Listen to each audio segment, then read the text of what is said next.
अस्सी, अमृता प्रीतम।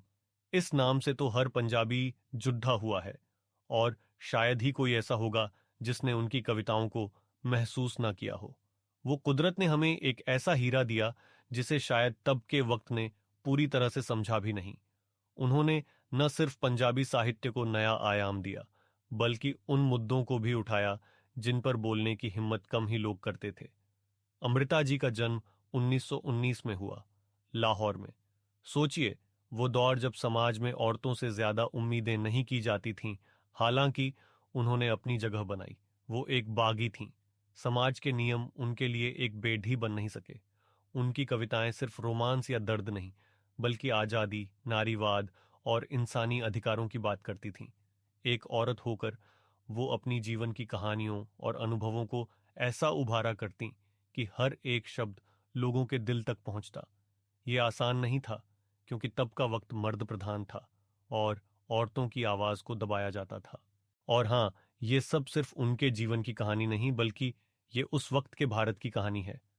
आजाद भारत, बंटवारे का दर्द और बदलते समाज के दबाव, ये सारी चीजें उनके शब्दों में झलकती हैं। मॉडर्निज्म और परंपरा के बीच वो एक पुल की तरह काम करती थीं। मुझे याद है, घर में जब मेरी दादी की दोस्त आई थी एक बार, वो एक लंबी शाम थी, चाय की महक और उनकी बातचीत। अमृता जी की पिंजर पर चर्चा हो रही थी। वो कैसे कहते हैं ना कि उनकी लिखी बातें सिर्फ कागज पर नहीं, हमारी रूह पर लिख दी जाती थीं। उनकी कविता हर पीढ़ी को जोड़ ढटी आई है। उस समय मैंने महसूस किया, ये सिर्फ साहित्य नहीं, ये जीवन से गहराई से जुड़ने का एक माध्यम था। चलो अब उनकी कविता मैं तेनू फिर मिलांगी की बात करते हैं। ये अमृता प्रीतम की शायद सबसे मशहूर कविताओं में से एक है। मुझे याद है, जब मैंने पहली बार इसके ये शब्द सुने थे, मैं तेनू फिर मिलांगी किट्ठे, किस तरह पता नहीं, शायद हवा बन के तेरे रोम रोम विच समावांगी। कितना गहरा ख्याल है ना। ये सिर्फ शब्द नहीं, बल्कि एक इमोशन है। अगर इसे बिल्कुल सीधे सीधे अनुवाद करें तो ये कहती हैं कि मैं तुझसे फिर मिलूंगी।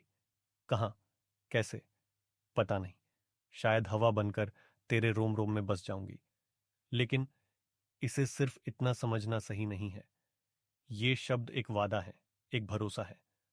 अब देखो, इसमें एक और लाइन है जो बड़ी खास है, या रोशनी बनके तेरे रंग रंग विच रंग जावांगी। इसका मतलब है, मैं रोशनी बनकर तेरे हर रंग में घुल जाऊंगी। यहां ये सिर्फ प्यार की बात नहीं कर रही।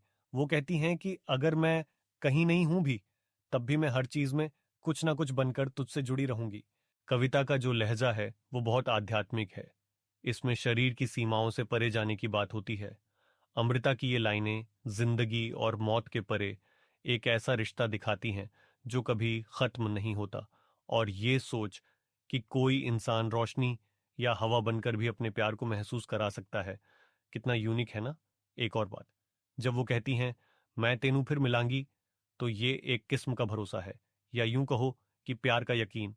और ये यकीन सिर्फ उन दोनों का नहीं, ये हमारे आपके रिश्तों में भी हो सकता है, हमारे अपने लोगों जिनसे हम जुड़े हुए हैं। इस कविता का जो थीम है वो हर किसी को महसूस होती है। सोचिए, हर रिश्ता, हर प्यार का आधार कहीं ना कहीं यही होता है कि चाहे कुछ भी हो जाए, हम एक दूसरे से जुड़े रहेंगे। और यही अमृता प्रीतम की मैं तेनू फिर मिलांगी हमें सिखाती है। अब इसमें जो सबसे बड़ी बात है वो है निर्वाण या मोक्ष वाली सोच। उन्होंने हवा बन के रोम रोम विच समावांगी लिखा। ये सिर्फ शाब्दिक वर्णन नहीं है, ये इस इमोशन को दिखाता है कि प्यार हर सीमा को पार कर सकता है। और ये बात हर उस रिश्ते में लागू होती है जिसका जड़ें गहरी हों। और चलो, अगर हम प्रकृति की बात करें तो उनकी लाइन या रोशनी बनके तेरे रंग रंग विच रंग जावांगी, ये कितनी सुंदर कल्पना है। सोचो, रोशनी जो हर जगह फैलती है, हर रंग में जुड़ती है।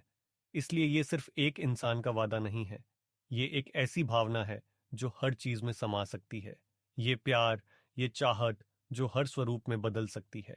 अमृता जी का काम हमेशा अपने शब्दों से गहरे कनेक्शन बनाता है।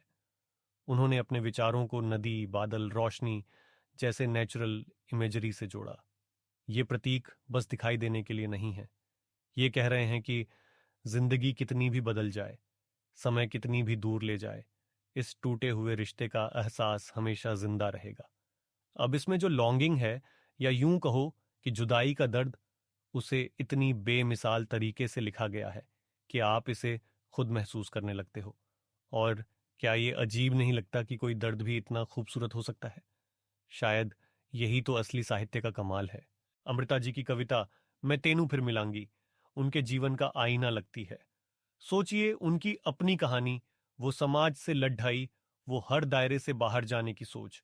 ये कविता सिर्फ शब्दों में नहीं, उनकी जिंदगी के अनुभवों में लिखी गई है। उनके रिश्ते, उनकी खुद की पहचान, हर चीज इसमें झलकती है। इसमें एक बहुत बड़ी बात यह है कि ये कविता सिर्फ पन्नों तक सीमित नहीं रही। इसकी गूंज ऐसी हुई कि इसे संगीत ने अपनाया, थिएटर ने अपनी कहानी में रचा।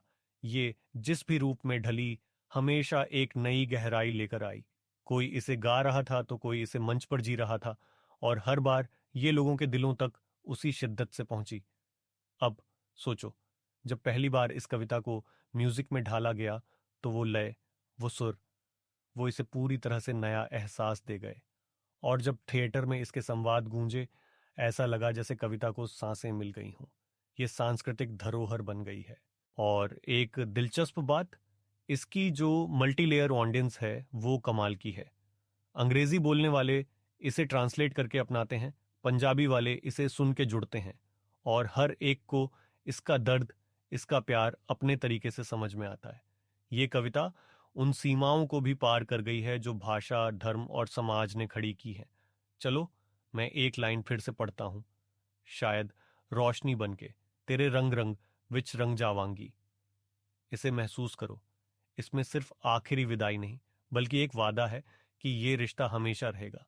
और ये बात सिर्फ कविता की नहीं है, ये अमृता प्रीतम ने भी अपने साहित्य, अपने शब्दों से हमारे साथ की है। एक ऐसा रिश्ता जिसकी गूंज हमेशा हमारे साथ रहेगी। और इसी के साथ आज का सफर यहीं खत्म। शुक्रिया कि आपने इसे दिल से सुना। हम फिर मिलेंगे किसी और कविता, किसी और कहानी के साथ। तब तक के लिए रब राखा।